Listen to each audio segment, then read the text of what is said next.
development located in the heart of Ohio City. It's right across the street from the historic West Side Market. Intro Cleveland will consist of 9 stories, first floor retail, and then the remaining floors up to 8 will be residential, and then atop the 9th floor, which will be a combination of residential, will also include approximately 12,000 square feet of event space. Intro Cleveland started around 3 years ago. This is our first mass timber development in the United States for Harbor Bay. It's our first project in the city of Cleveland as well as the state of Ohio. We first got engaged with the Port of Cleveland through some conversations with local professionals.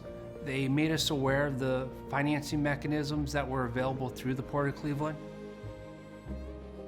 So with our project, the mass timber that we're using is being imported from Austria. So the logistics of how we were going to bring that product into the United States, how we were going to logistically handle that, was just as important to the financing component. It became very quickly clear to us that the Port of Cleveland needed to be part of the team and someone that we needed to talk to. Harbor Bay first came to the port with regards to their project in late 2019, both from a financing standpoint and a transportation standpoint. Conversations started with myself, Will Friedman, our CEO, and Carl Maso, our CFO.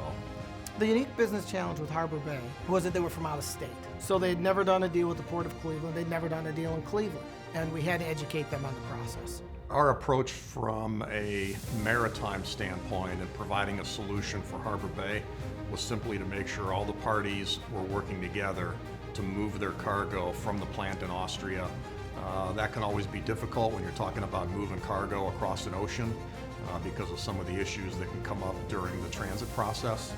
But it worked fairly seamlessly. The cargo arrived here on the timetable that was needed by the construction site, and it's stored down at the port, and they can send trucking companies over here to take whatever they need and move it over per their schedule.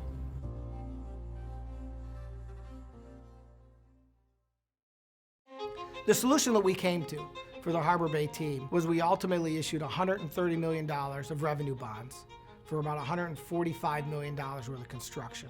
And they had a very aggressive time frame in which they wanted to get the bonds issued, break ground, and move forward. And we were able to, we always say at the port that we move at the speed of business.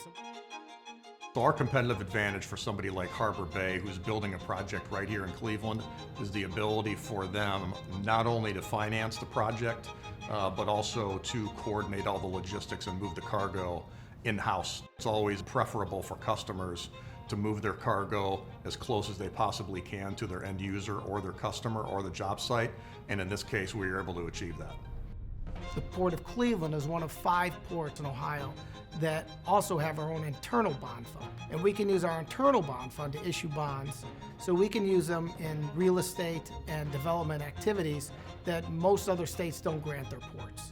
The Port of Cleveland is known for their financing mechanisms, their expertise in logistics, but what we learned also is that they're really known for good people, and that's what makes an organization thrive, is actually working with them hand in hand. Under each set of circumstances, we were always able to find a solution together to move forward with the project. It's something you can't quantify that from a numeric perspective or a dollar value. It's just something that positions you to have a successful project, and we're very fortunate to have worked and continue to work with the Port of Cleveland. Intro Cleveland is a project that is setting a new national standard in sustainability, and we're really grateful that the Port of Cleveland was one of those parties and numerous persons that put a lot of time, a lot of sweat equity into this project. So when I look at that mass timber, I see the beauty of the wood, but I also see the beauty of the partnerships that were forged and that created the result that we have today.